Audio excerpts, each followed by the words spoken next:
जय हिंद दोस्तों, इस वीडियो के माध्यम से आपको बताने जा रहे हैं बीकॉम के बाद आप कौन सी नौकरी प्राप्त कर सकते हैं, आपको जॉब कहां कहां पर मिल सकती है। चैनल पर पहली बार आए हैं तो चैनल को सब्सक्राइब करें और शेयर करें और कमेंट ज़रूर करें। ध्यान दीजिएगा, आपको मैं लिख कर बताऊंगा ताकि आपके मस्तिष्क में कुछ बातें घुसें। बीकॉम के बाद जॉब आप क्या करें। भाई बहुत सारे स्टूडेंट हमारे इस चैनल पर जुड़े हुए हैं तो सोचते हैं बीकॉम कर लिया, और मैं भी बीकॉम जब कर रहा था तो हमारे दिमाग में उथल पुथल मचा हुआ था, बीकॉम के बाद क्या किया जाएगा। बहरहाल मैं टीचिंग में आ गया, पढ़ाने लगा, धीरे धीरे यूट्यूब पर आ गया, यूट्यूब पर भी सक्सेस हो गया। थोड़ा बहुत जो भी हुआ है आप सब जानते ही हैं, चैनल को देखकर ही आप समझ सकते हैं जो भी हुआ है। तो बहुत सारे स्टूडेंट बीकॉम कर लेते हैं। तो सबसे पहले आपको नौकरी कौन सी मिल सकती है? एकदम बेसिक नौकरी, अकाउंटेंट। क्यों अकाउंटेंट की नौकरी मिलेगी आपको?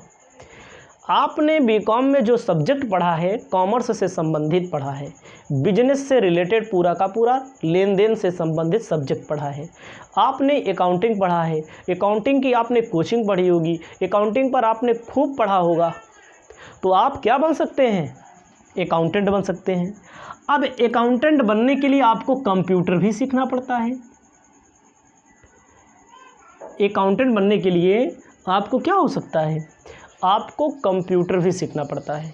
कंप्यूटर में खासकर टैली आता है, ठीक है, और बहुत सारे सॉफ्टवेयर हैं, लेकिन टैली मेन है, सबसे फेमस है टैली सॉफ्टवेयर। तो आप क्या बन सकते हैं? अकाउंटेंट। हमने अपनी नज़रों के सामने, हमारे साथी कई ऐसे हैं जो बीकॉम के बाद अकाउंटिंग का काम करते हैं और 15,000, 20,000, 25,000, 30,000, 40,000 रुपया तक कमाते हैं। मेहनत करनी पड़ेगी, फ्री में जॉब नहीं मिलेगी, जानकारी इकट्ठा करनी पड़ेगी। आपको जानकारी रहेगी तो आपको 40,000, 45,000, 25,000 शुरुआत में। बहुत सीए के यहाँ आप कुछ काम करेंगे तो वहाँ तो कुछ कम ही मिलता है, बहुत कम मिलता है, लेकिन कुछ दिन आपको ट्रेनिंग जब हो जाती है तो आपको 40, 45,000, 30,000, 35,000 की नौकरी मिलेगी। प्राइवेट ही मिलेगी लेकिन मिलेगी, इसको आप समझ लीजिएगा। तो अगर आपने कोर्स नहीं किया है कोई कंप्यूटर का, बढ़िया से करिए नॉलेज के लिए। बैग उठा करके उस तरह मत आप जाइएगी कि हमें सिर्फ डिग्री लेना है। डिग्री वाले कुछ नहीं कर पाते हैं, याद रखिएगा। आप बन सकते हैं ऑडिट ऑफिसर। ऑडिट का मतलब क्या होता है? जैसे आप ऑडिटिंग पढ़ते हैं बीकॉम फाइनल ईयर में, बीकॉम सेकेंड ईयर में, कहीं पर भी आपने ऑडिटिंग ज़रूर पढ़ा होगा। अगर आपने बीकॉम किया तो ऑडिटिंग में क्या सिखाया जाता है? ऑडिट करना, जांच करना खातों की। तो आप ऑडिट ऑफिसर बन सकते हैं, ठीक है। उसके बाद मैंने बाकायदे लिख कर रखा है ताकि दिक्कत ना हो।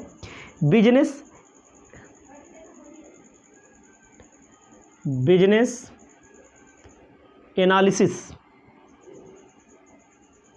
सिस्ट। आप बिजनेस के बारे में एक अनुभवी व्यक्ति बन सकते हैं, आप सलाह दे सकते हैं, उसकी आप फीस कलेक्शन कर सकते हैं, ठीक है। उसके बाद है आप चार्टर्ड अकाउंटेंट बन सकते हैं। सीए का आपको कोर्स करना पड़ेगा। बीकॉम के बाद अगर आप सीए करना चाहते हैं तो आपका 55% से एबव है तो आप बीकॉम के बाद कर लीजिए, आपको चार्टर्ड अकाउंटेंट की डिग्री मिल जाएगी, आपको कोई समस्या भी नहीं होगी और सीए सीपीटी नहीं देना पड़ेगा। तो और आपको मैं बताऊंगी, यहाँ पर इतनी छोटी सी ये मेन फील्ड है। बहुत सारे लोग सीएस कर सकते हैं, सीएमए कर सकते हैं, बहुत सारे कोर्स हैं। इसको आप कोर्स को कर करके आप नौकरी प्राप्त कर सकते हैं। उसके बाद आगे बहुत सारे हैं, तो आगे आप सुने होंगे, आप बहुत लोग को देखते होंगे, बहुत लोग एलएलबी करते हैं। बीकॉम के बाद एलएलबी कर लेंगे, एलएलबी करने के बाद लिखेंगे टैक्स, ऐसे लिखते हैं, देखा होगा आपने, डायरेक्ट टैक्स, जीएसटी, कंसल्टेशन मतलब क्या होता है? सलाह देते हैं। सलाह देते हैं, बहुत सारे लोग बीकॉम वाले ही होते हैं, एलएलबी कर लेते हैं, सलाह देते हैं, थोड़ी जानकारी रखनी पड़ती है, ठीक है। और जो प्राइवेट बैंकें हैं, बैंक मैनेजर में बीकॉम वालों को रखा जाता है,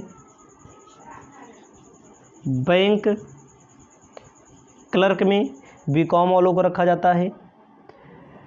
ध्यान दीजिएगा,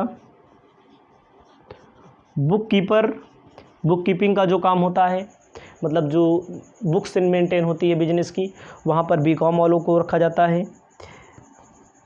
अब मैं आपको बता दूं, tax officer, income tax officer, sale tax officer, GST officer, ये होता है। इनकी आप स्पेशल तैयारी कर सकते हैं, स्पेशल आपको यहाँ पर जॉब मिल सकती है। और मैं आपको बता दूं, अगर आप बीकॉम कर लेते हैं, बीकॉम के बाद आप ट्यूशन भी पढ़ा सकते हैं। बहुत सारे लोग लाखों कमाते हैं, हज़ारों की संख्या में कमाते हैं, ठीक है, हज़ारों की संख्या में कमाते हैं। और आप बीकॉम करने के बाद एसएससी की तैयारी कर लीजिए। एसएससी में इनकम टैक्स ऑफिसर की भर्ती आती है, और बैंक की तैयारी कर सकते हैं आप, यूपीएससी की तैयारी आप कर सकते हैं। तो मतलब कि आप प्रतियोगी परीक्षाओं की तैयारी कर सकते हैं, इसमें आपको कोई अड़चन नहीं आएगी और आप यहाँ पर भी नौकरी पा सकते हैं, और बहुत सारे लोग नौकरी कर रहे हैं, ठीक है। और उसके अलावा आप अपनी इच्छा अनुसार कुछ भी करिए, लेकिन प्रशासनिक सेवा में जा सकते हैं। थोड़ा मेहनत करनी पड़ेगी, संघर्ष करना पड़ेगा, फ्री में कुछ नहीं मिलता है। तो बीकॉम के बाद आपको मैंने इतना शॉर्ट में बताया। इसी प्रकार और भी वीडियो मिलेगी। इस वीडियो में इतना ही। नमस्कार।